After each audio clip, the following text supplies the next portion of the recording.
Hi guys, Jurassic Junkie here, and I replaced the game room with the sea. Welcome to the Friday Night Rant.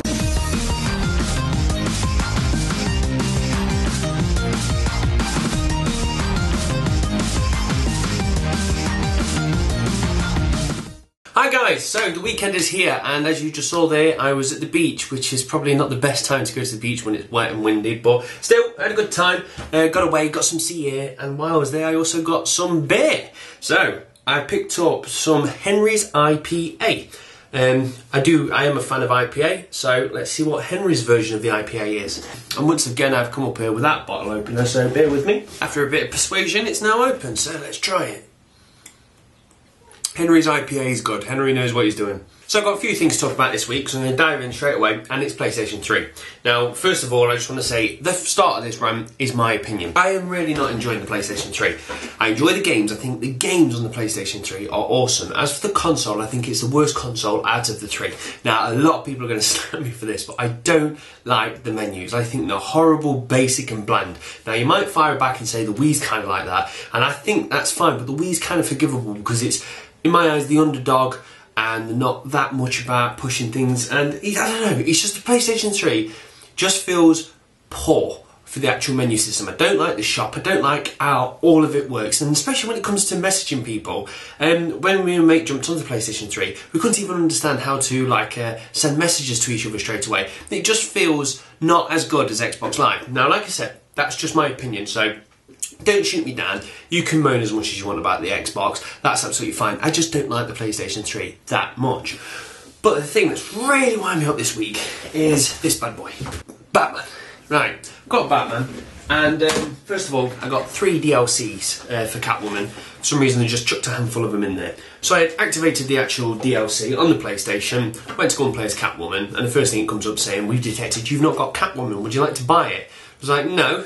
But obviously the DLC didn't work. I tried another code, so I tried the others, and they weren't successful. I was like, what's going on? So it took about 30 minutes or so, just trying to work out why it wasn't, or starting an actual save game and hoping Catwoman appeared, and nothing was happening. Until I actually noticed, on the front bit where you got all the games, there was some DLC for Catwoman in a bubble.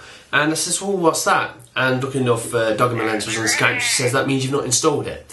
Now, why the would I want to enter a download code to just download something? I always will want to install it. So why don't Sony think, I know, he's downloaded something now, he wants for a game. He's probably going to want to install it next, so let's just do that for him. It just pisses me off so much that when you download something, it sits there going, do you want to install me, or am I just downloaded for the fun of it? Everything should be installed automatically because that's what you want to do with it. And it's just, that's one of the things that just annoys me, because the Xbox, I'll go and download something, and there's one bar, that bar is download and install. When it gets to there, the thing's done. Whereas on PlayStation, you will spend hours downloading, and then when you get to there, you're like, and then you spend a bit longer waiting for it to install, if it decides that it wants to install it. Whereas this DLC just went, no, we'll download, then you can tell me what you want me to do next. So yeah, that's rant over. I've probably just lost about half my subscribers because they're going to go, stop bashing Sony, but still, just a stupid thing I can't understand why Sony does, and fingers crossed the next one will be better for it. So, Sony, you're done. 3DS, you're next. Now, this is such a petty little moan, but it just, whoa, it angered me. Now, all it is, the only thing is, with the 3DS being a handheld, your little fingers are quite close to the power button, as well as the actual buttons, the fun buttons. I was playing a bit of Fantasy Star Online, probably put about an hour or so into it, a good amount of content, and that's one of the games you need to press start and then actually go to save. And I went to press start, but because it was in mid of all action, I just kind of, instead of pressing the start, I kind of pushed this bit in and thought that would have been the start. I hit the power button, pew, power off, that's it, 1 hour gone, out the window. And it just annoyed me because when you actually go to power off your unit, you press it, and it doesn't actually turn the unit off. It actually says, would you like to put me in suspend mode so I can start sending out street passes? So it's clever enough not to turn off, to actually ask you a quick question before you actually power the unit down. So before it does that, if you're in midway in a game, it should just have that little bit of intelligence about it, just going, oh, we've just noticed you've just pressed the power button while playing a game. Are you sure you want to quit? without saving. That would be a lovely little feature, because as I did it, I went, no! And a lot of profanity came out of my mouth. And again, Dog and Melens was on Skype, and she said that she had also done the same thing a few days ago. I think she was playing Pokemon, and she went to press start, and she hit the power button, boom, lost all the save data again. So that's 2 of us in quick successions that's actually happened to. Now, like I said, it's a very petty thing. I just wanted to get it off my chest because it absolutely angered me when it happened. So the last thing then is, I might as well go for all 3 of them. We'll chuck some Microsoft in there. We don't need to keep saying now the Xbox 720 or the Xbox 3. We've actually got a working title name now, and it is Durango.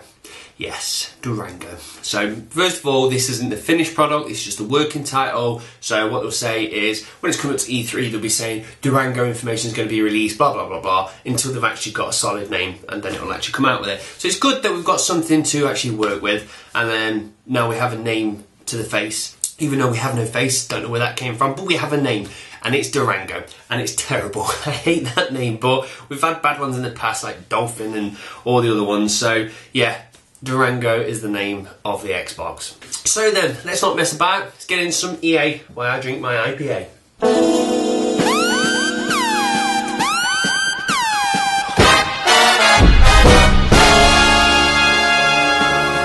Right, so this week EA started off with giving us a bit of good information and hope. First of all, when I read this, I thought, bloody hell, that's quite a good offer. What it is Mass Effect 3 is on its way. Hooray! And what they're trying to do is obviously push Origin sales, because it's best for them to sell digital copies, because we can't resell them. So the big push for digital copy was on the go.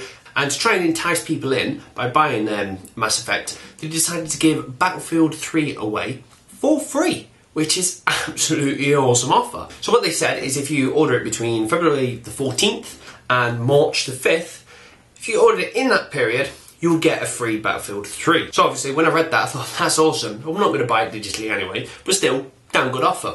Well done, EA. So EA lasted 2 days. Deal starts on the 14th, came to 16th, they killed it. So that's it, it's done now, thank you. And the thing is, which is really dirty of them, by giving this great offer, obviously the big media websites all grab hold of it, they all write the news articles saying, wow, amazing offer, everybody go this way. And then he instantly stopped that offer. So the thing is, now they've got all this traffic flying to them, and they're like, no, offer's expired, sorry. And it's just a dirty tactic to get people all coming over to actually look at this product. And the other silly thing is, what they've done is, because there was no official end time, they kind of just went, we're done, when they fancied saying it, via Twitter, of all things. What they've said is, if you fall within that line, you'll get a free copy. So there's no official, concrete finish date. It's just, if you ordered it around then, you might get it. And then the icing on the cake after all this is they've actually turned around and says you'll get your copy of Battlefield 3 around about March the 8th, which is around about Mass Effect 3 release date, which is around about when you don't give a crap about Battlefield because all you want to do is play Mass Effect. So they kind of just give you a game you're not bothered about if you allowed it, if you fell in the magical EA timeframe. So while we're talking about EA, it's a bit bad news really. EA, BioWare, Mass Effect goodness, and what it is a guy called Drew Karpyshyn used to actually work for BioWare, and he's actually left today or yesterday. And it's sad because he's the guy who actually does a lot of the stories for the BioWare games. So he's the main push behind the entire Mass Effect series. He also did Knights of the Old Republic. There's probably a load more he's done, and he's the guy who actually creates these stories, and they are fantastic stories. He's also the guy who's actually behind the Mass Effect books. So he's done the first, second and third book, but he didn't do the fourth book. Now, the reason he's leaving is simply because he wants to work on his books more, which is kind of good. So fingers crossed BioWare will hire him as just a dedicated book writer now and not as actual game script writer. But with that, as I was saying, the fourth book was passed on to a different guy. Now, by the sounds of it, the guy who actually did this is obviously just skimmed through the Mass Effect series, kind of loosely understands the world, and then created the fourth book. Now, I've not read the fourth one yet, because I'm just coming up to the third one. The Mass Effect fanboys have gone absolutely nuts about the fourth book, because there's so many like plot holes, he's contradicting himself left, right and centre. It sounds like he just hasn't got a full grasp of the universe and kind of just wrote loosely about what he knows. What they've done is BioWare simply apologised for doing this and said they'll be releasing an update for the book. So in other words, they're going to be reprinting the book, fixing all the plot holes and sending it back out. I just think it's really funny that they're having to patch a book. So we're speaking about patching. Something came up this week which I thought was quite interesting and kind of makes a bit more sense now on the grand scale of things. So this week, Tim Schafer, the guy behind Double Fine, I spoke about him last week saying he was going to be creating a really good point-and-click game. Well, obviously, with him being in the press, he's been saying his 2 cents about things. And what he was actually mentioning is the reason that he wants to create something for the PC is he wants to stay away from consoles, because he was just simply saying that it costs $40,000 to send out a patch on the consoles. So Sony or Microsoft will charge a company $40,000 to release a patch. Now, that's not just a handling fee to just put it out there. What it is obviously Sony or Microsoft would have to test that patch, make sure it doesn't break the console or the game in any way. So that 40 grand goes to them testing it, making sure it all works, and then obviously they push it out. So that kind of got me thinking. I thought, if I've got loads of updates to do on a game, what I'll probably do is get them all together, put them in one patch, and then just ship that. And I was looking on the internet, and apparently that's fine, that's what they do. Instead of fixing one thing and paying 40 grand here, there, and everywhere, what they'll do is they'll wait, they'll put them all together, and then just push it out as a patch, and bosh, that's your 40 grand spent. So with that kind of makes more sense now when I've been playing things like when Modern Warfare 2 first came out, and I was doing the care package glitching, and it absolutely wound me up. It took them about 3 weeks to fix, and I was saying to myself, I can't understand, just this one simple thing. It was just double pressing a button, and it was causing you to bring a grenade out. It don't take a team 3 weeks to try and figure out what went wrong. So I couldn't understand why it took so long, and it kind of, something's gone off in my head. I thought, well, I've just realised now, what they're doing is probably, if they've got a patch, they're going to be releasing in 6 weeks, and then a little glitch pops up, like the care package glitch. What they might do is go, right, that patch we was going to do 6 weeks away, let's bring that a bit forwards. This glitch that we've got to fix, we'll just push it back this way, and then we'll release that as one patch and save some money. So every time that you've actually seen a game and you've gone, why hasn't that been fixed so quickly? It's probably because they're dragging their feet in the sand to try and chuck as many more updates in that patch as they can and release it.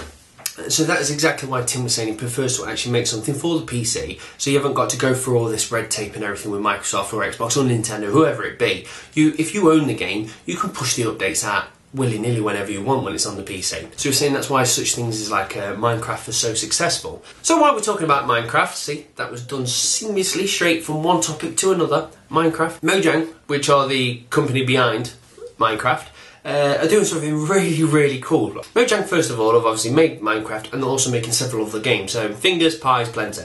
But what they've decided is, as of today, and tomorrow and Sunday, so just this weekend, what they're going to do is create a game from scratch. So on the site, they actually put a poll on there saying, right, this game's going to be created, and what it is you get to pick the style, the theme, and what type of actual genre of game it's going to be. So they put it on there. There was obviously first-person shooters, puzzlers, everything under the sun was on there. And what's actually won was an RTS. Then the actual theme that they've picked is going to be steampunk. So they're actually creating a steampunk RTS at this moment, depending on when you're watching this video. They're actually set off now to start creating this game. What they're also doing is broadcasting it, everything, completely live. So when I found this information out, I jumped straight on, and there was in the Mojang actual development site, the brain of Mojang, and they were just going around filming everybody all working away. So it's quite cool because some people was working on the actual art, so it was going up and filming the screen, and you could see it actually starting to come along. They was looking at some of the programmers, and when it is the actual programmers, what they'll do is they actually cut to a live feed of the actual screen, so it's not a handheld actually staring at the screen, it's a proper live feed from it, so you can see them actually programming what they're typing, and then actually put the faces down below. And all in all, it's just awesome to actually just see people live right there creating a game in front of you.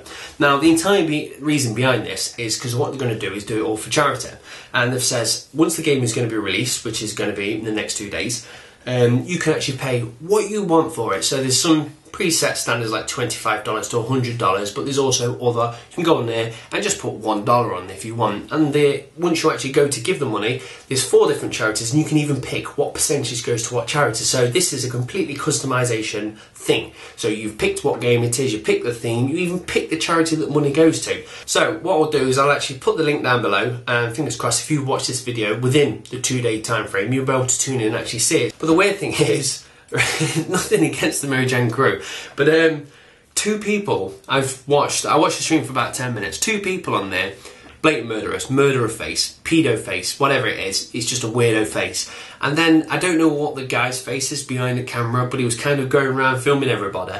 And then he says, let's see what our neighbours are up to, and went into the kitchen and filmed somebody in the kitchen. I thought, well, he probably just meant the guy in the kitchen's the neighbour.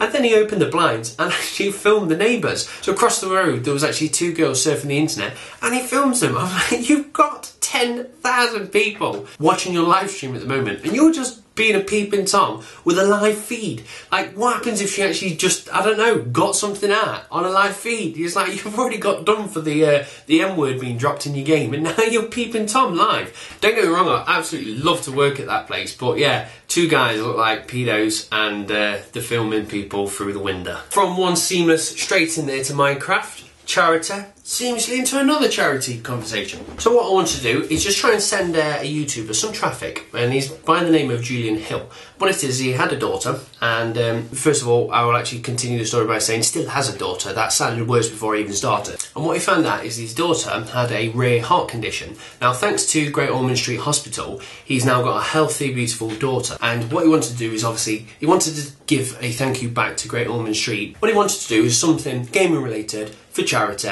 for Great Ormond Street. So what he decided to do is a 24-hour sing-a-thon.